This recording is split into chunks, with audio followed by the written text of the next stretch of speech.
All right. So I think this section in your booklet, begins on, I think it's about page 32.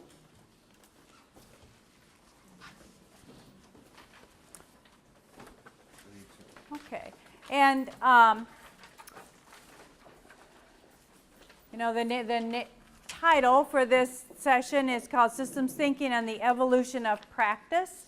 And so I'll just make a little connection to that and who I am, because it really has been an evolution.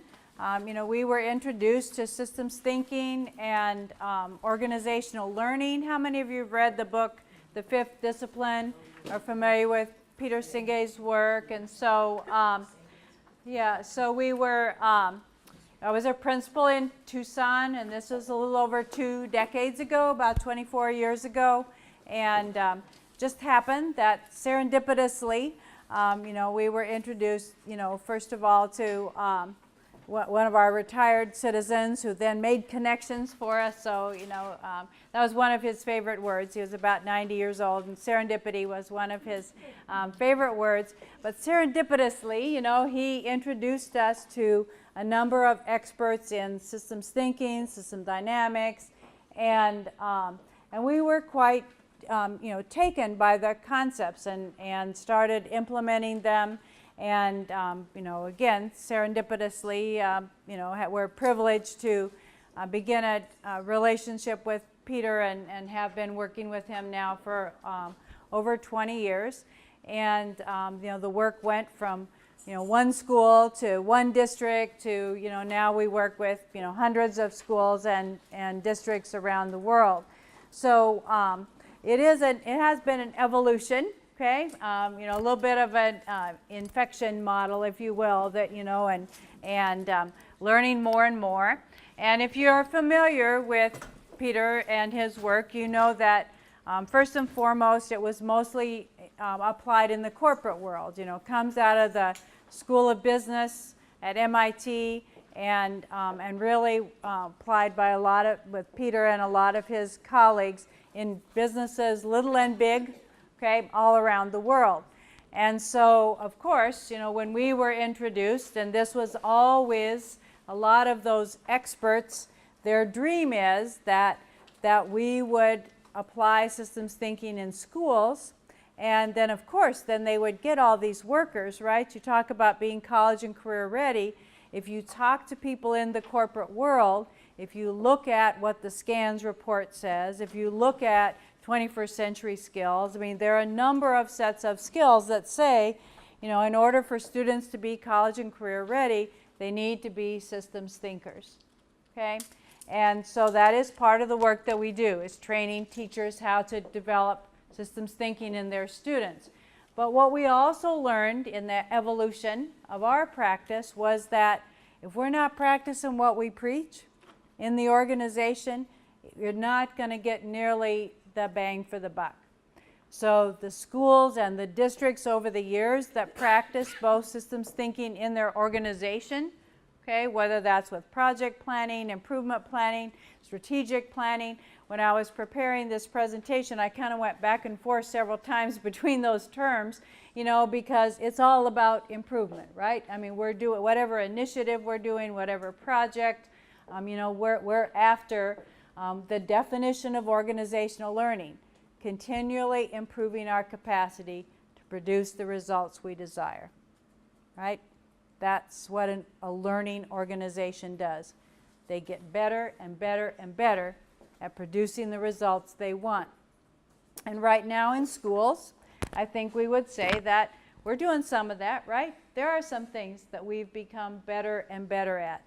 And there are some things that continue to defy us, right? That we just aren't doing as well at, as not only as we would like, but as we know we ought to do.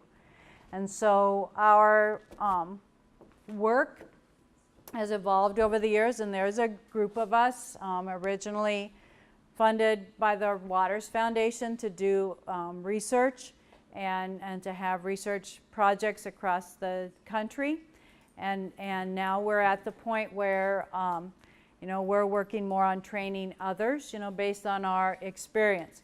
So it's a little bit of a challenge today because normally our level 1 training, our introductory training is normally 30 hours, and I'm going to try to name that tune in 80 minutes, okay? So, but here's the really good news, is we're only going to do a piece of it, okay?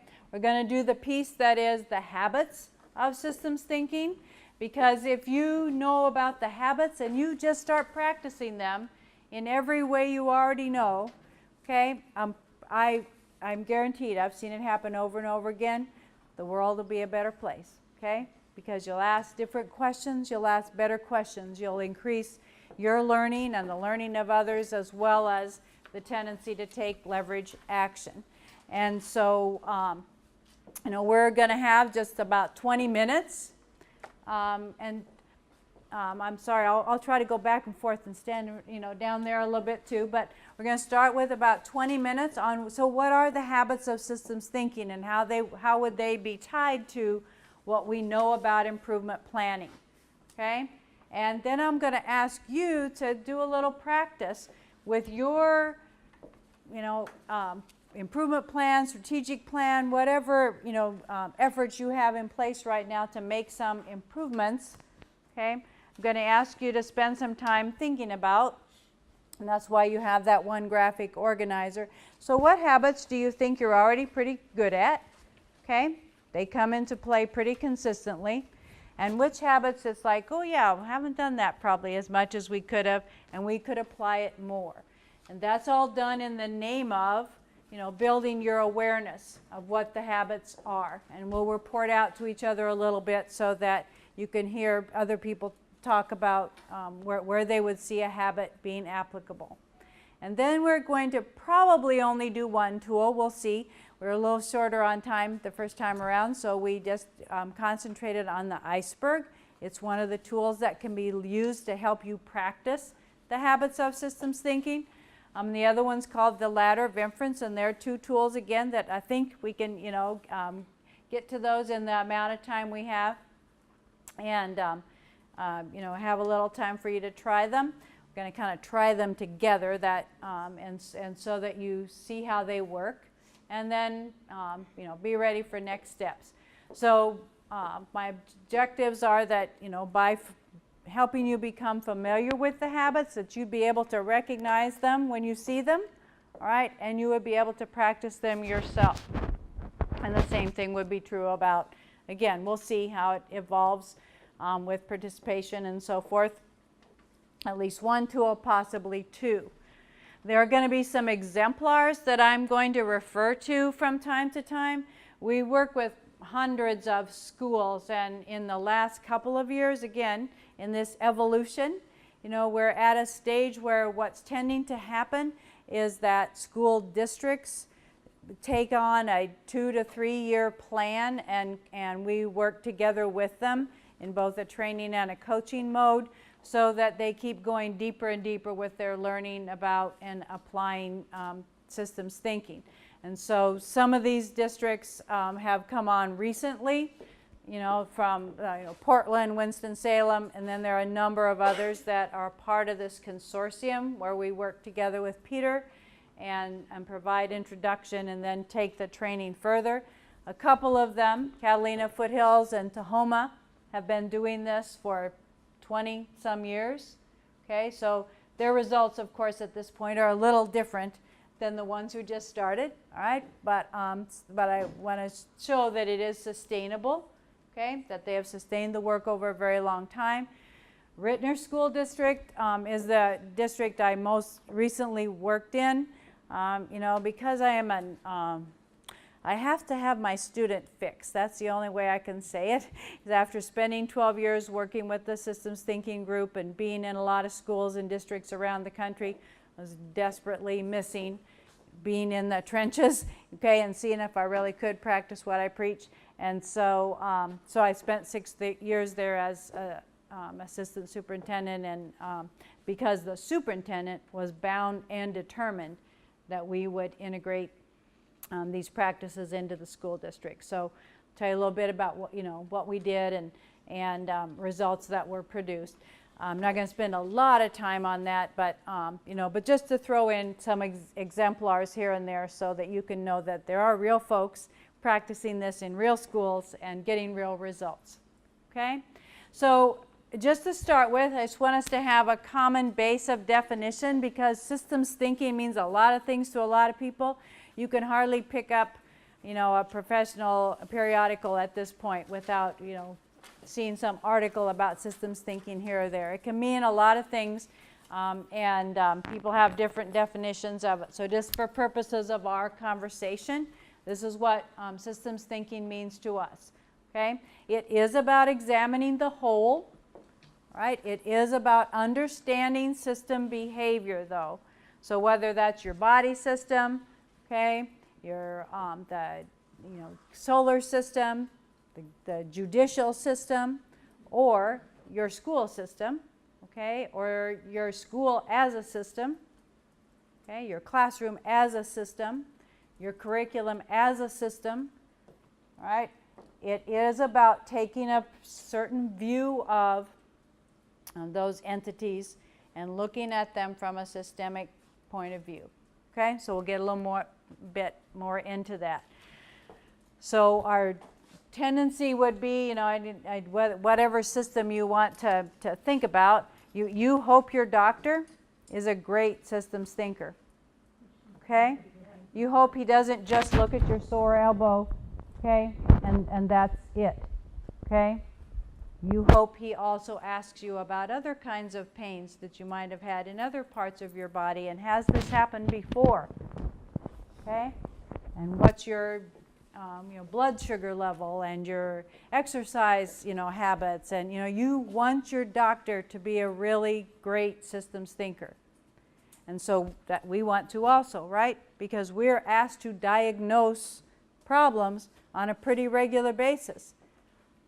Teachers, I don't know, there's some kind of research about in every 50 minutes or 60 minutes the number of decisions that teachers have to make, so they're diagnosing on a moment-to-moment basis.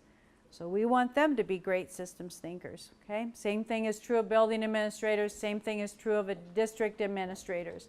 We want them to be able to go back and forth between the forest and the trees, okay? Not just be looking at the one tree that's right in front of them, okay? But also to be able to see the trees around them and maybe even the whole forest, because in any one of those perspectives might be the clue about the problem. Okay? So, this approach is maybe unusual, okay? Not unnatural, however. Okay, when we work with children, including preschool children, they just take to this like ducks to water. They're like, hallelujah, somebody finally gave me a tool that truly reflects how the world really works. Okay? And so we think it's a pretty natural way to think because it's based on the nature of reality. Okay? It's based on understanding how natural systems tend to work. Okay? So if you think about nature, Mother Nature, Father Nature, just to be politically correct, all right, is an outstanding systems thinker. Always absolutely knows what the goal is. Always absolutely knows how far this system is from the desired reality at this moment in time. Got too much stuff building up on the forest floor? Oh, need a fire. Have one. Okay? Got too many deer? Oh, need some more wolves. Okay? Got too much sugar in your blood? Oh, know what to do about that. Okay? Natural systems know exactly what they're after.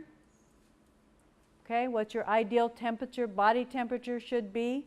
Know exactly what the temperature is right now, and know exactly what to do about it. As long as all the parts of the system are working the way they're supposed to work, right? Okay? So what that implies is we ought to be better at the same. Okay? We ought to be better at being real specific at about what we're after, and being really honest about where we are right now, and being better able to figure out what would close the gap.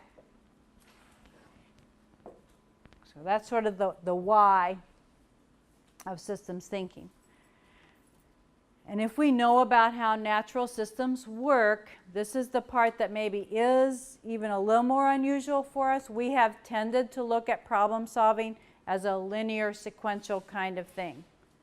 We tend to look at problems in a linear way. We look at our solutions in a linear way. And the reality is that that's not really how the world works. Okay? It's more about circular causality. It's more about what goes around comes around. Okay? I'm nasty to you, so you're nasty to me, right? So I'm nastier to you back. Maybe not. Maybe you'd intervene, right? Okay? But it, it isn't just I do something to you and that's the end of it. Okay? And so if you think about the number of those kinds of interdependencies that are going on in a complex system, okay, there's lots of feedback loops. It's complex, but it's not impossible to understand. So, we have kind of three different things that we have to deal with on a daily basis. We got problems. Okay, how many books do you need to order for social studies for next year? How many buses is it going to take to get all the elementary kids to school at the time they need to get to school? What color do you want to paint the gym, because we said we're going to repaint the bleachers this summer. Those are problems, right? But those are not the problems that are causing us the greatest challenge. It's the ones that are a lot messier, right? You have any messy problems you're dealing with? Student achievement, community engagement, okay? Teacher retention, okay? All the things they talked about this morning, right? All the things that we know we've got to get better at. But they're messy problems. They're complex, okay? They're made up of interdependent, dynamic, changing parts. And so the idea here is that a paradigm that is meant to be about working with complex interdependent systems might serve us well, okay? Might be something that we would want to consider applying. And you can apply it a little or a lot, okay? And you can apply it, you can start anywhere you want. Sort of, I say it's the agony and the ecstasy of systems thinking. It can be used at any grade level, in any situation, with any group of people. That you just have to decide, where do I want to start, okay? Is it going to be with this grade level team? Is it going to be with this giant community-wide strategic planning group? I probably, I might not start there, all right? But you might. You can't do it wrong. I guarantee you, you cannot do it wrong. We have worked with thousands of people at this point after 20-some years. And the thing that has happened is that educators have designed and implemented strategies that go so far beyond anything those folks at MIT ever imagined. Okay? And in most of the cases it was because they tried some new things. Okay? We do the training, we become familiar with what the habits are, which means you might tend to ask certain questions and look at things from certain perspectives. And you get better and better at the tools. And then you figure out. Last week at the workshop, I had the young man who's been our high school principal in St. Louis. He stands up there and says, here's what I did with my school improvement team. Here's what I did with my student leaders. Here's what I did with my... He's done more different kinds of applications of the tools than any building administrator I've ever seen. Because he just goes and does it, He just does it. So be brave. Just jump right in. Okay? So, because the thing is that those problems, you got that, right? You have all kinds of ways to make those decisions about the things that are problems. But the messes, we believe, really require systems thinking. And you might even have some things, well, not only you, we have some things, right, as a nation and as a world, really, that are wicked messes, okay? The system that we would want to look at goes beyond our schools and our districts. And so they require political action, new policy, etc. We would hope that the folks working on them would also be systems thinkers. But our focus for the purposes of this workshop is kind of those messes, okay? The things we're dealing with at the school and the district level and at the state level, here. Okay? This is a very long quote, and but I just want to highlight a couple of things. Art Kleiner is one of those people that works with organizations all around the world. He's an expert at systems thinking and system dynamics and organizational development. And I love what he said about us. Look at the last line of that quote. Educators are the people who can save the world. Okay? And that we can do that by instilling this form of practice in our schools. And, and with the children, that is the next generation, that hopefully they would be better systems thinkers so they wouldn't get into some of those messes we've gotten ourselves into. All right? So I love it that he's watched us, over the years, and even though we don't have the same training he does or the same resources that he does, okay, he sees that the hope lies in us. To go back to what your commissioner said, the hope lies in us. We have a lot of messes and a lot of wicked messes, but we can do this, okay? So the way to get started is with the habits of systems thinking, okay? That's the best first step. And so you have in your booklet, not in your booklet, I have to, okay, you should have a handout that's like this, okay? And so we're going to use that as a reference. Did they bring those? No. Did you guys? Then I think it is in your booklet. This one is in your booklet. Like if you turn to page 33, 34,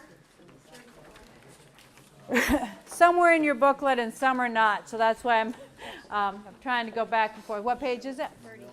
34. So page 34, you have a copy of the habits. In the black and white. Yeah.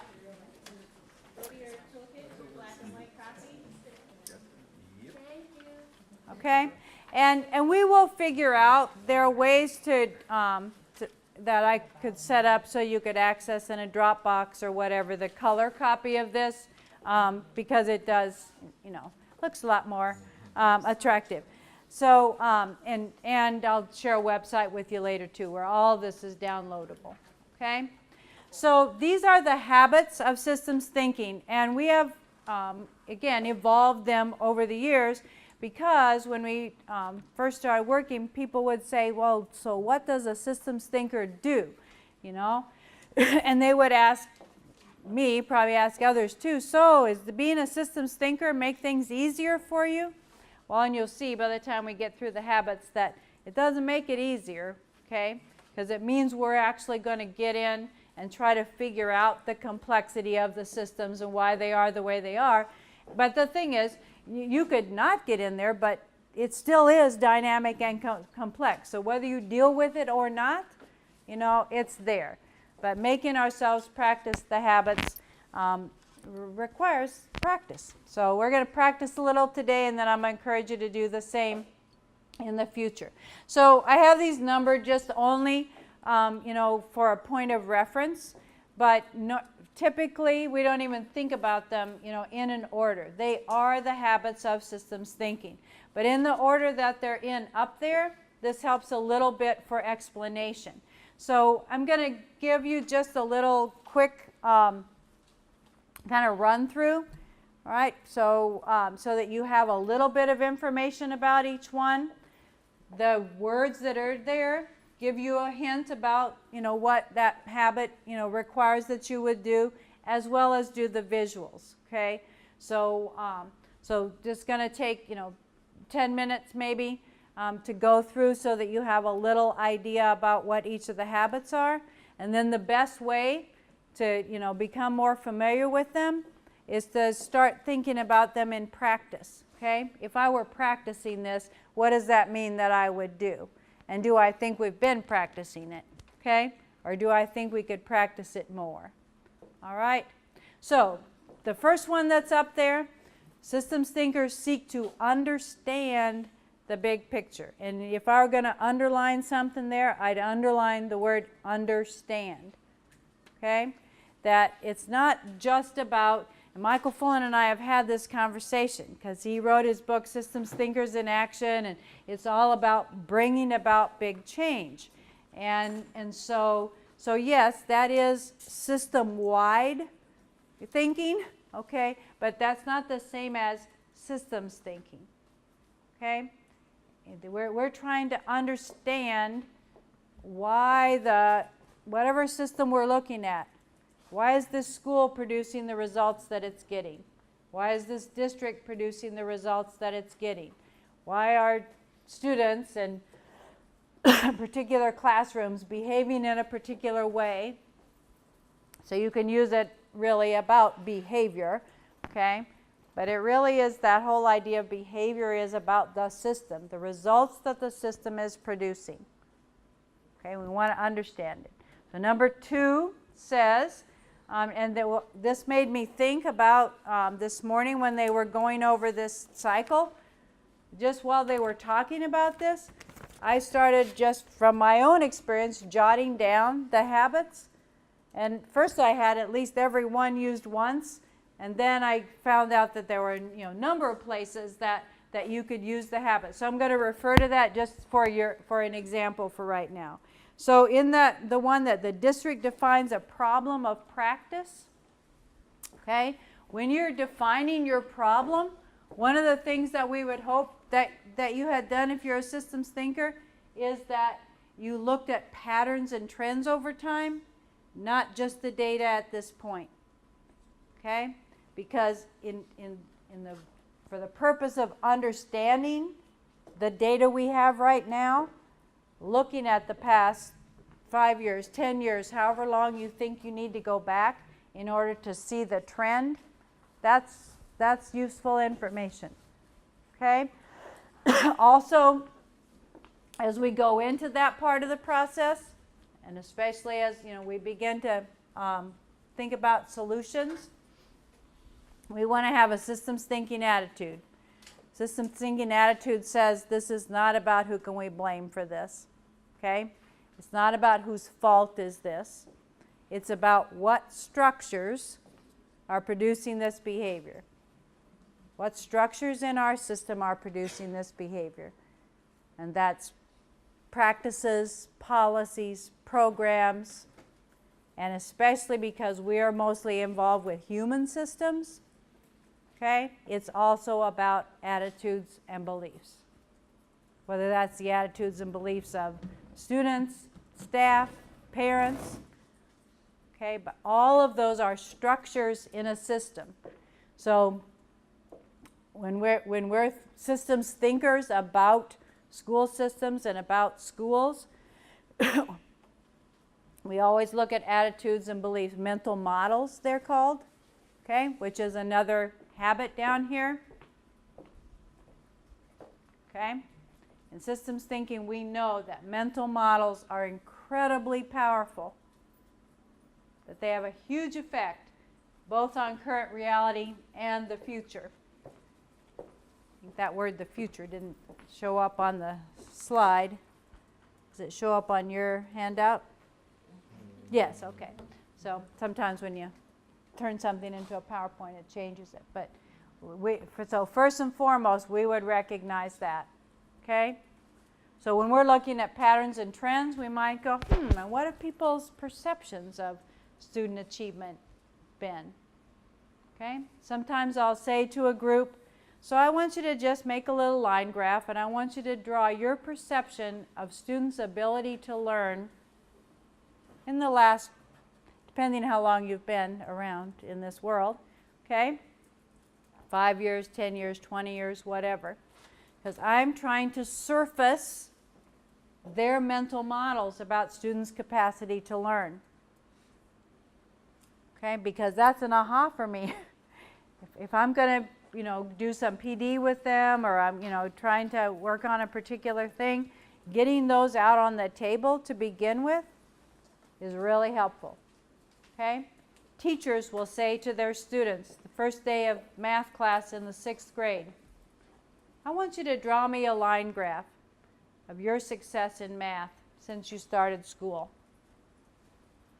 And then she listens to them tell each other their stories as she walks around the room. And sometimes she has some people come to the front, she or he. More than once, I've had to leave the room because of the incredible truths that are revealed when they tell that story. Okay? Same thing is true about teachers. Okay? I want you to draw a graph of your past 5 years' experience in terms of feeling valued in this school district.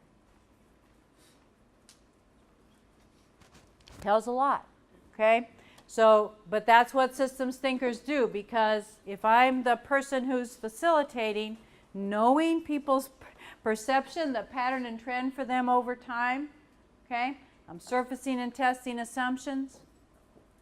I'm considering their mental models.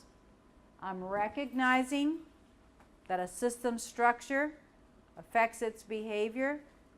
So anything I can do to get that information out there, and sometimes it's hard data that I can just go get someplace, okay? And sometimes it's things I can get out of interviewing people. Those of you who've taken on a new administrator position and you've gone in and said, well, first I'm going to meet with every staff member, okay? You really want to learn some things? Have them draw you a few graphs and tell you the story of those graphs. Because there's something about something about the graphic nature of it, graphic nature of the graph, okay? That our experience is over the last 20 years is that people will tell you all kinds of things, well, here's my sense of self-efficacy since I started. Here's my sense of confidence. Here's my sense of belonging, okay? And yes, these are soft variables, but do they affect your ability to produce the results you desire? Big time, right? Big time. So, again, you can look at patterns and trends, with actual numbers, but when we're defining the problem, when we're in that step of deciding what action to take, we'd want to make sure that we're looking at all of these different perspectives.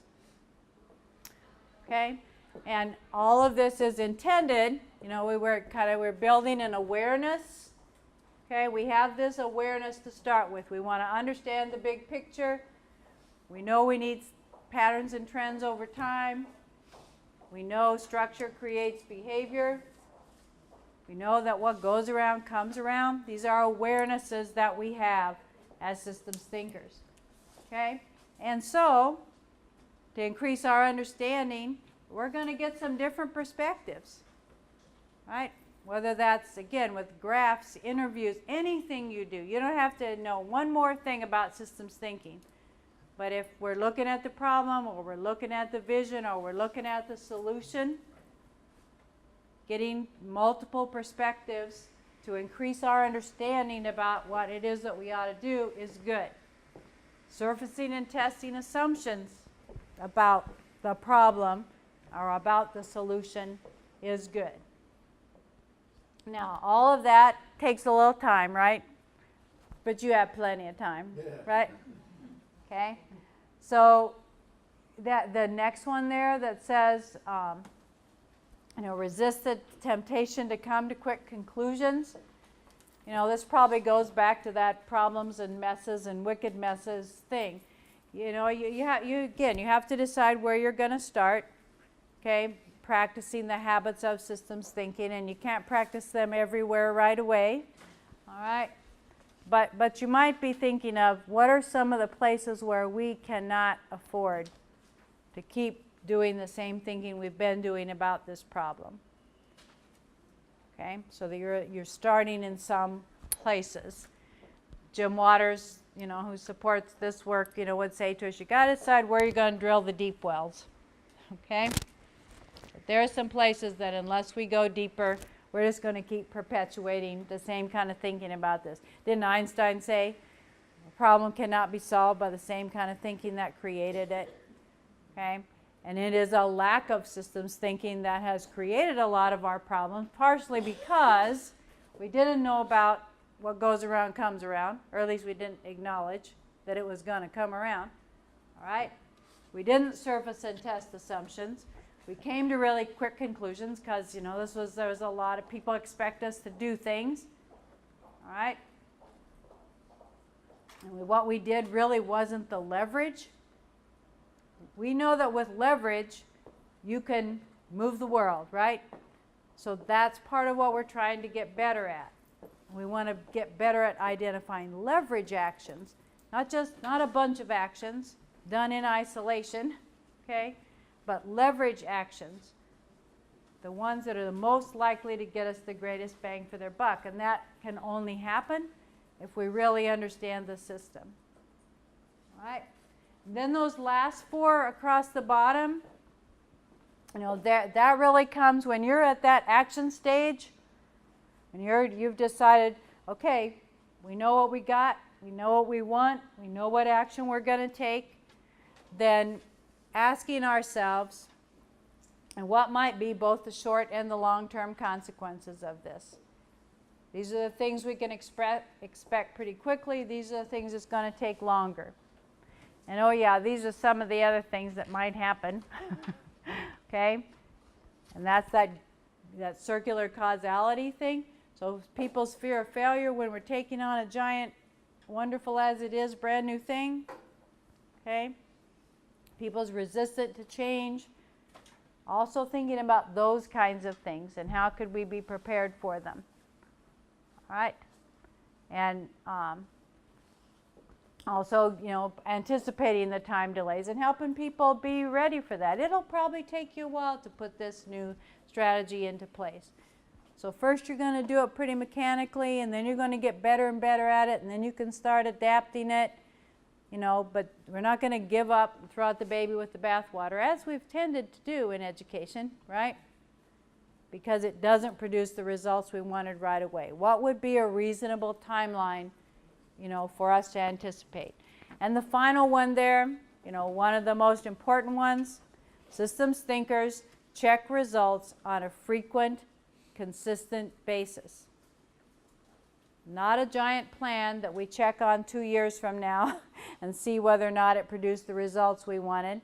And we now have so much time, effort, and resources invested in it that we're going to make it look like it produced the results we wanted, whether it did or not.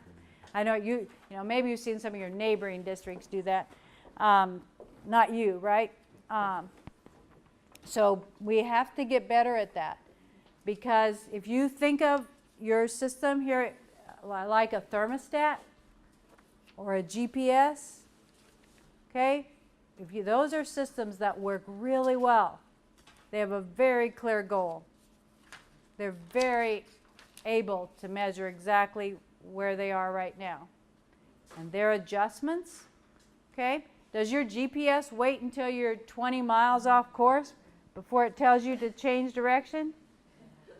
No, mine says turn around at the first chance you get. Turn around at the first chance you get. Okay, we want to be like that. Okay? We want to be like the very best GPS system there is.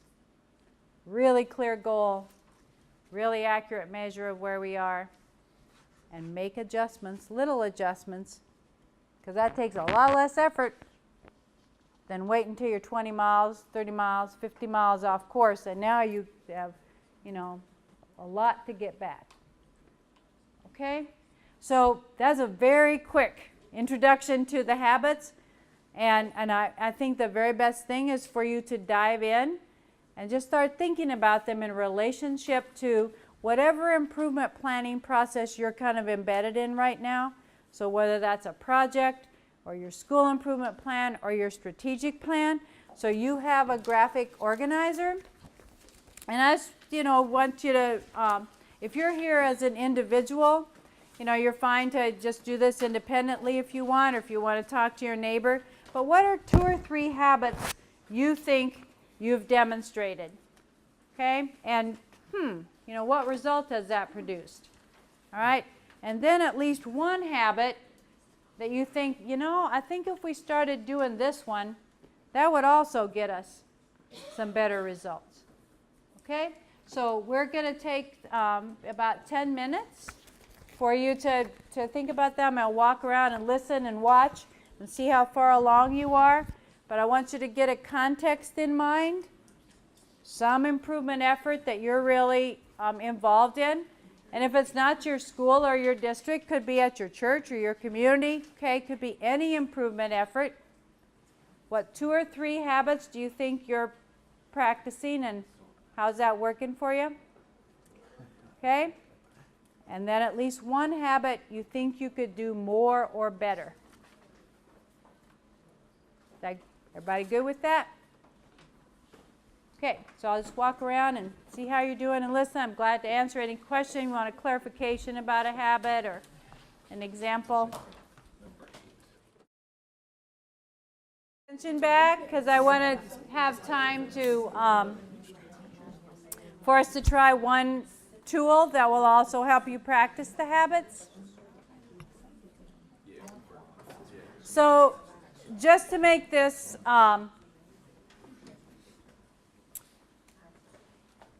I'll just say, first of all, I just ask for some examples and then see if you have any questions. But did anybody come up with a situation that you could cite as an example for others where you believe you are practicing a habit? You're also hard on yourselves, right? You went right down to the, see, that's why I only gave you one box for the things that you're not doing, because I know about our tendency to be very critical, okay? I did hear people say that we really are trying to understand the big picture, and I think if you're here today, and you're involved in the things that are happening at the state level, I see lots of evidence of people really trying to understand the big picture. Now, again, because we don't have all the tools that we wish we had, that would give us more of that perspective. One young lady who was in our workshop yesterday, and you helped me, Carlos, with what Katerina said, but she's like, so here we are trying to practice systems thinking, and the data that we get is about, students who didn't experience, the interventions that we just put in place, okay? I've had that conversation with Peter Singate to try to get him to understand we have a 13-year assembly line, okay? All of the time. I don't know any graduate who is a result of what we currently have in place in 2nd grade. So that makes this kind of a wicked mess, right? Okay? But not impossible, and actually we don't get to say it's impossible, right?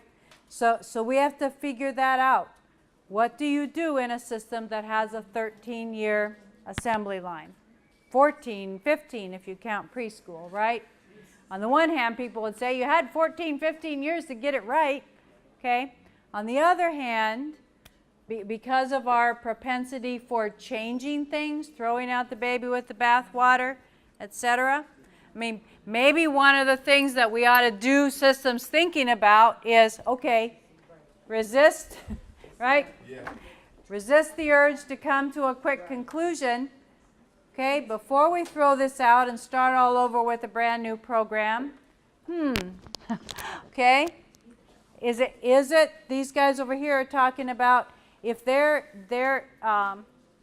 theory is that it's about the lack of fidelity that's getting in their way. Well, that doesn't require a new program, giant new initiative, okay? The answer there lies in figuring out, so why do we not have fidelity of implementation? Is that a mental models issue, okay? Is it a lack of structure that would support people you know, to really understand this and do it better.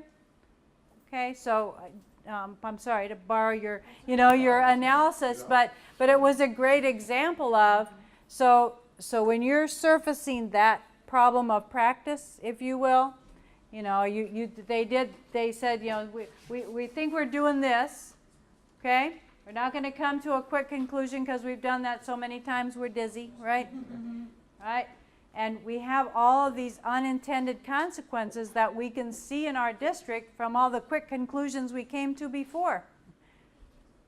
I'm looking at your faces and I think you recognize this, right? It's not just you guys. Okay. All right. So the question is then, so if we kind of got we're here, so these are, you know, these are two things. All right, we've stopped long enough to figure this out. All right, now what would we do about it? Okay, and my recommendation to them and to you would be, so looking at some patterns and trends over time. Okay, the, you know, PD, attitudes about PD. Okay. You know, sense of something being valued. I mean, think of the things that could be, you know, looked at. And maybe that's in your leadership group, or maybe it's something you need their perspectives on. Okay?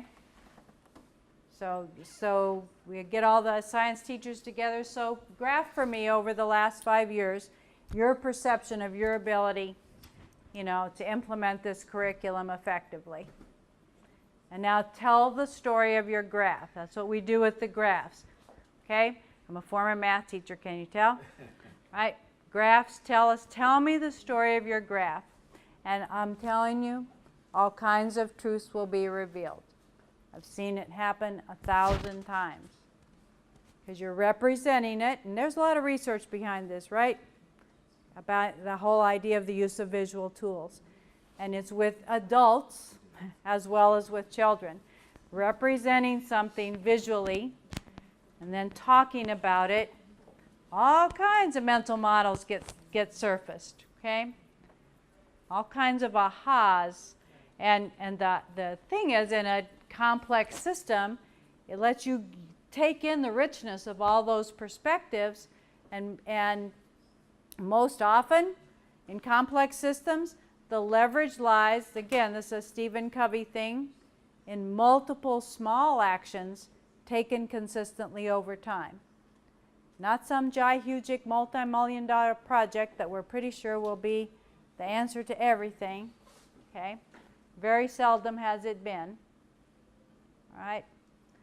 But multiple small actions that address the mental models that produce the mental models we want and address the mental models we have.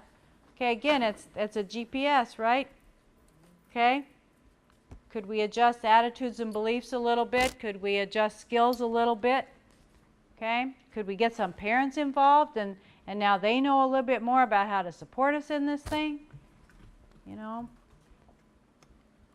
And I was talking in the last session about the, you know, adoption of, Sangari science, thinking that, and it was expensive, okay? But it fit the new generation science standards, and it was inquiry-based and so forth, okay? But, you know, what people ran up against was then their classrooms, there was not enough room to put all that stuff, okay? And it wasn't organized into sets, and they wanted all the things that belonged with a particular unit in the same bag at the same time. You know, and ideally handed to them, you know, right before they started the unit, you know. So, and those were all the reasons, they told us, why they weren't doing it. So, we could say, get over it, okay? But the instructional facilitators understood that unless they got over those little humps, okay, it was never going to happen. And when they helped people get over those little humps, we had results beyond anything they'd ever seen before, you know, because they saw how hard people were working to help them. So, you know, you can pretty quickly turn around some mental models. But like you were talking about, people have some history, and if their history is, we can make this not work, okay, you know, you got to deal with that, right? You got to deal with that, and so Okay? Anybody else have an example that you would want to share of something that either you feel like you're doing or something that you'd want to do and why? Because you probably want to do it because you think it's going to have some impact. Anything you came up with that you'd want to do?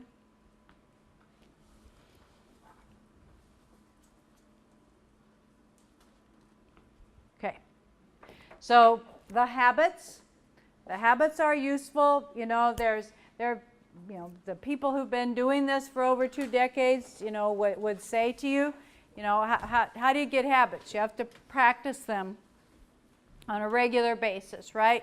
So if you can use this, you know, handy dandy reference sheet, or there are poster size versions of these, there are little card size versions of these, you know, anything to keep it handy, you know, so that you can ask yourself or your team, you know, or larger groups on a regular basis. So as we go into this wonderful initiative, this very well intended, well planned, okay, research-based initiative, which of these habits might serve us best?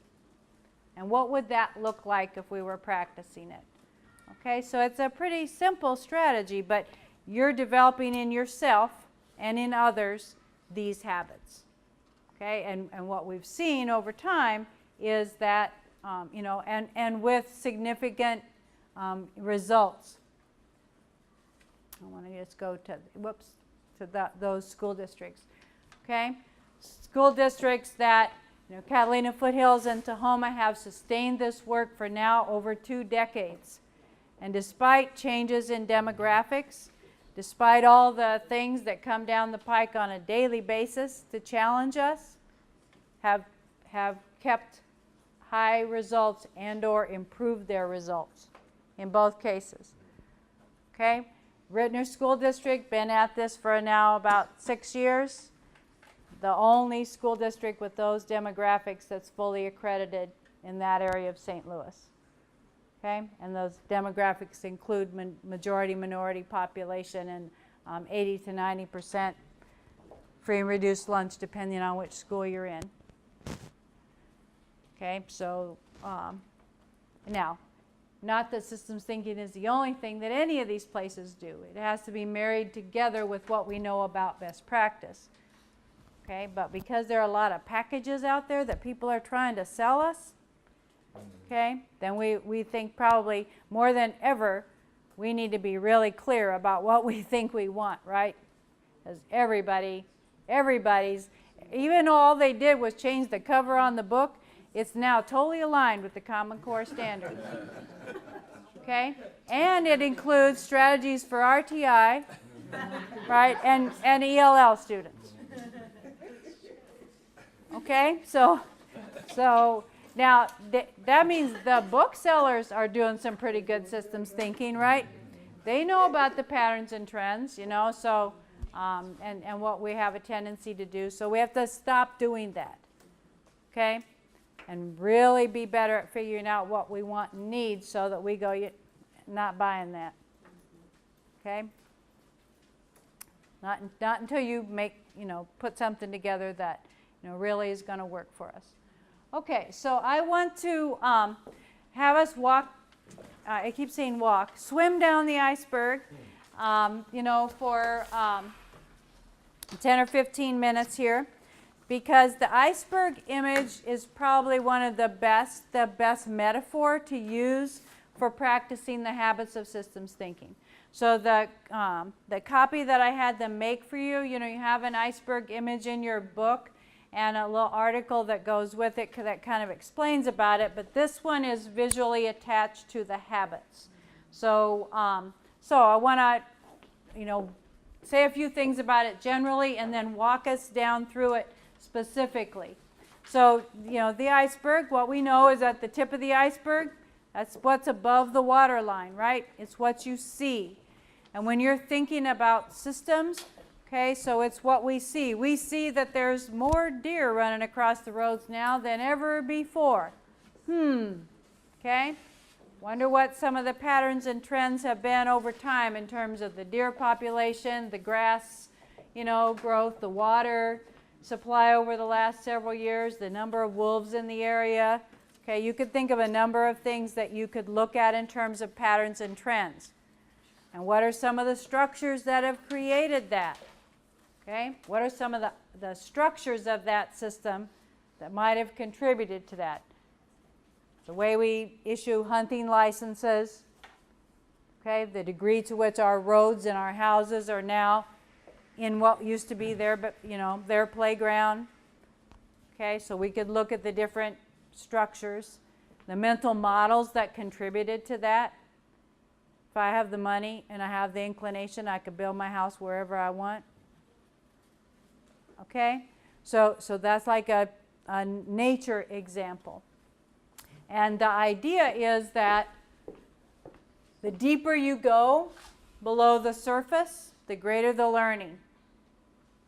And that if you go deep enough to really understand the mental models that are producing this result, that's where the leverage lies.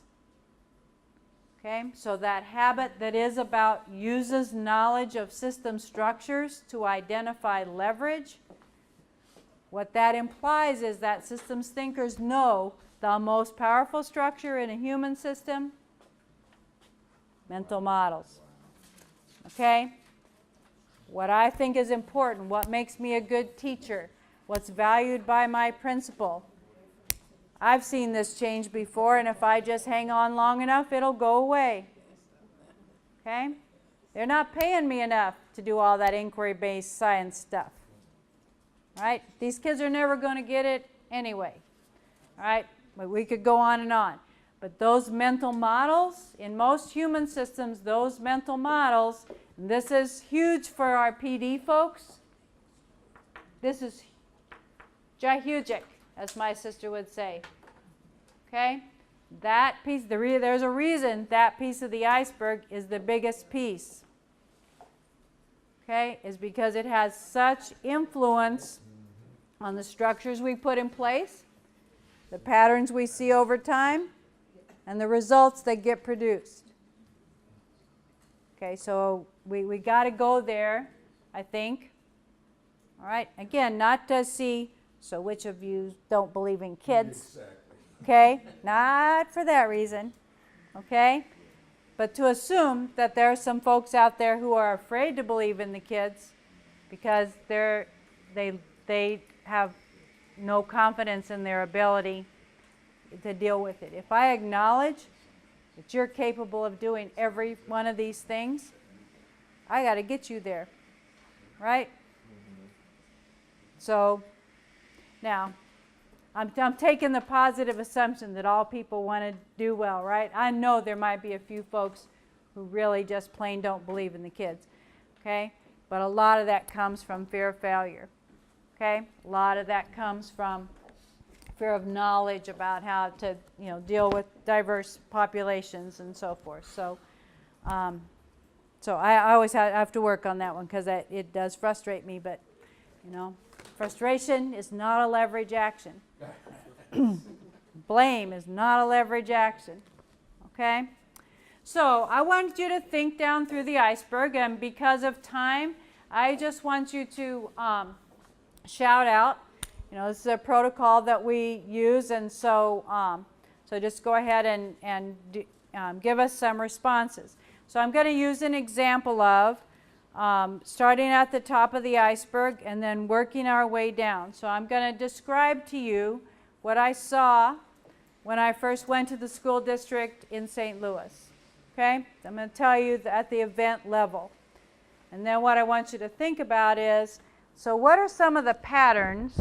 If I was practicing that habit of resisting the urge to come to conclusions too quickly, okay, what are some of the patterns I probably should have checked out? What are some of the structures that I should have considered? And what are some of the mental models that, might have existed? Okay? So when I first went to Rittner, I tried to do what a lot of people do in new administrative situations. Get in the classrooms, talk to the teachers, to the principals, etc., see what was happening, and here's mostly what I saw. Principals in their offices, teachers at their computer, students doing worksheets, okay? And at the secondary level, lots of students with their heads down, quite a few asleep. I saw in the hallways and other places, PBIS everywhere, okay? The expectations had been established. They were consistent and clear. They were the booter bees and the, the flippity flops and the whatever, okay? Everywhere. It was just as clear as it could be how people should behave, right? And most of that behavior was sitting in their seats, doing what the teacher told them to do. So I'll stop there. So what patterns do you think I should have considered? What things should I have looked at from an overtime perspective before I jumped to my judgments about what I was seeing?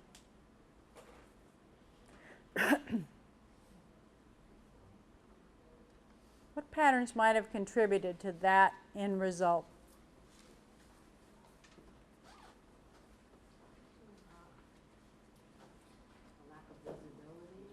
A lack of visibility on the administrator's parts, possibly. Okay, yeah. Lack of clear expectations of what, it's supposed to look and feel, what you're supposed to actually, Okay.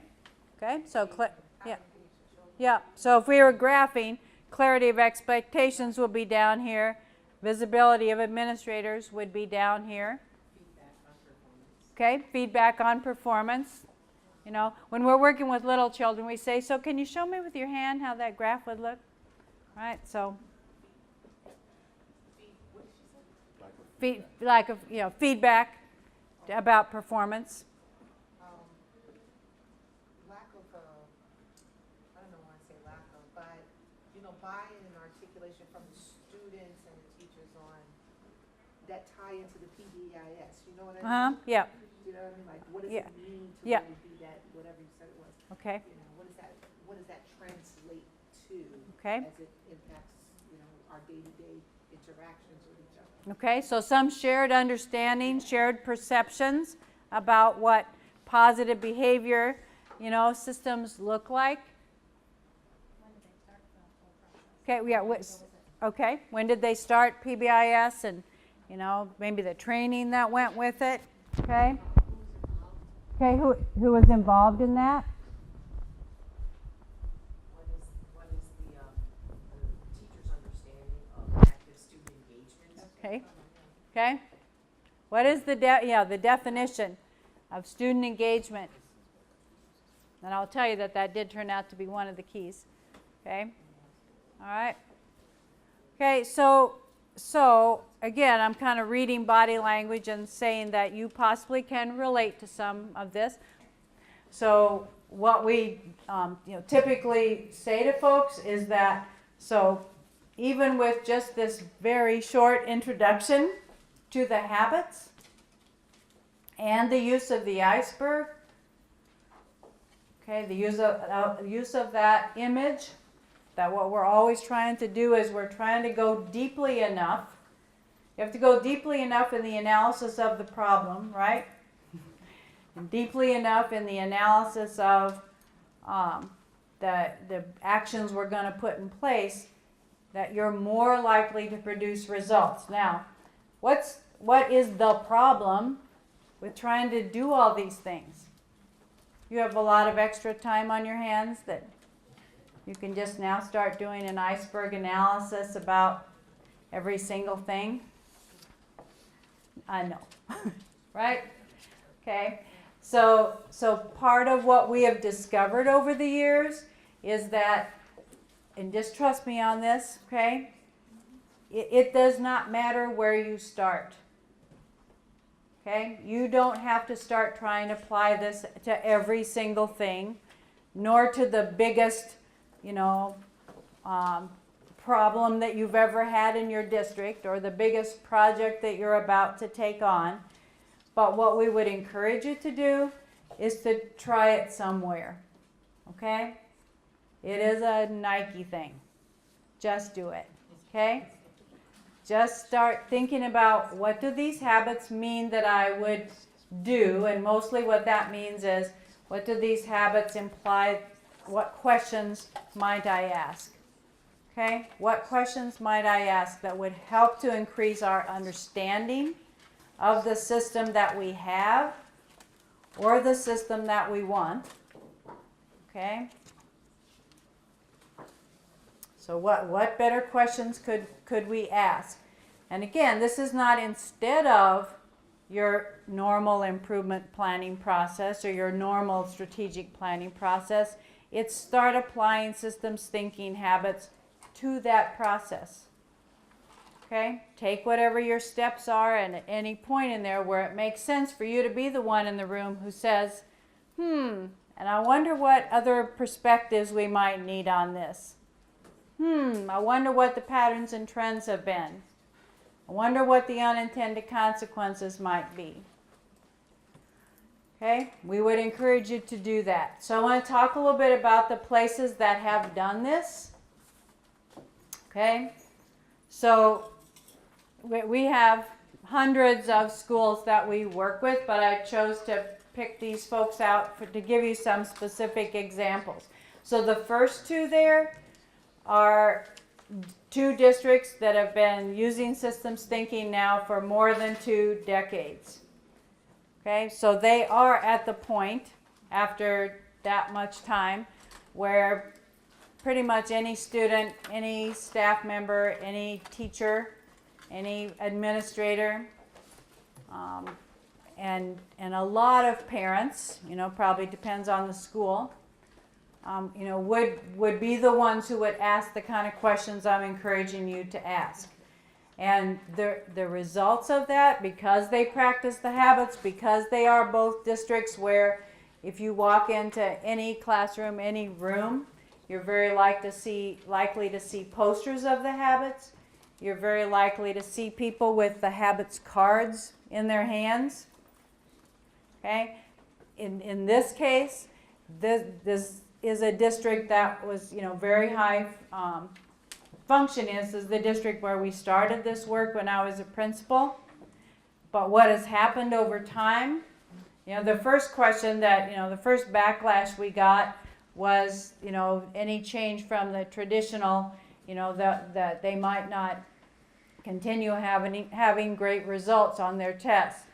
The test results actually improved, including that now that 40% of the students who come to that district do not live in that district. They come from other places because now they have open enrollment and they have continued the same achievement, which is not easy. You hear a lot of people talking about our demographics have changed, and so, we're experiencing challenges. So what it enabled them to do was to be better able to meet those challenges, to be better able to make the adjustments for those challenges. Okay? The Tahoma School District is in Tahoma, Washington, and they have been integrating these habits throughout. Probably the biggest thing that you would notice there is student voice. One of their students just led the international conference for 300 people that we had last week. He was obviously, the most adept, person in the room. Okay, so they have, also, produced incredible results. The other thing that they have, the statistic that really stands out is one of the things you're working on, teacher retention. Okay? People stay there because they feel like they are always a part of making the system better. So that's the statistic that stands out for them. Rittner School District, that was the one that I was describing to you. Okay? Now I will tell you that at this point, they do have a curriculum. Okay? Written and build your own curriculum, detailed, okay, with connections to, everything that a teacher would want to do. All right? They PD has totally changed, including, that what they get on a regular basis, what's required for every new teacher. It's cultural and linguistically responsive pedagogy. Okay, when you walk into those classrooms now, hardly ever would you see a worksheet. Some of them are a little noisier than they used to be. Okay, but in spite of their fears, they are not out of control. Okay, and they're implementing reader's workshop, writer's workshop, mathematical thinking, inquiry-based science, etc. And while all of the surrounding districts that have the same demographics have become either provisionally or unaccredited, it's the only fully accredited school district in that area. So you know that it's never just one thing, right? Okay, it isn't just like, oh, system thinking came in and saved the day. Okay, that's not the case. Okay, but it is about them being asked to and having the habit of asking better questions on a regular basis. Okay, so I'm going to skip down to, because Portland Public Schools and Winston-Salem are a part of a consortium. This gets back to, we'll give Peter Senge credit. There is a group called Soul Ed that is working with districts all across the country, and they are putting in place plans to implement the habits. And they have initially just as much information as you guys have today. This is a very short introduction, but they have the same information that you have. And there are a number of districts: Denver, Sacramento, Milwaukee, Boston, Winston-Salem, Portland, Tucson, Hewlett-Woodmere here in New York, numbers of districts that are engaging in conversations with Peter Senge and Michael Fullen, okay, because we're partnering with all the work that Michael Fullen does to look at how we could actually bring about systemic change in schools. And so, they're just going back, first of all, doing exactly what I know you will do, okay, which is to take the little bit that you know about the habits and just start, asking those questions as you go through the fantastic processes that they were describing this morning, okay, for all the great purposes that they've talked about. Okay, if you can start asking some questions that will be more likely to lead to that understanding and that leverage, I can almost guarantee you will get results. Now, is it going to turn around student achievement in 6 months? No, that'd be one of those time delays, okay? But I think you will begin to see pretty fast people have different discussions, okay? They begin to develop different perspectives on things. And that sense of shared ownership and commitment to the actions that we choose develops pretty fast. Okay, and then people start expecting it, right? Then they want to be that involved. So if you have any questions, if I can be of help at all, please email me. I'd be more than happy. I've connected people in the Netherlands to people in California before, whatever you say. I really want to know, has somebody out there tried this with whatever, okay? Because I'm really old and I've been doing this a really long time, the likelihood that I know somebody, who's done that, and if I connect you directly, then now you have a partner. So this whole collaborative, PLC structure that you're putting in place in New York, I believe we could take it even further. And we could connect you up with other people who are doing similar work. If you go to our website, again, there's tutorials on all of the habits and all of the tools, as well as descriptions of applications. And the conference we just had, which will happen again next summer, if you go to that website, you would see again numbers of examples of ways in which school districts are applying systems thinking.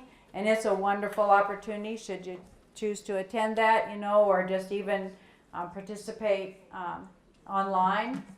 It is an international PLC, if you will. I mean, if Peter Senge were here, that's what he'd tell you. That is his image. is that can we create an international PLC around improving schools? Okay, sharing with one another what works and, you know, continually getting better together, so. Okay, so I thank you very much. I apologize that we didn't have all the handouts that I thought we had in the beginning, but you made the best of it and I appreciate that very much. So you have another session starting at, I think, 3:15-ish, probably 3:20, but, you know, because we're a little bit off time. Okay, thank you very much.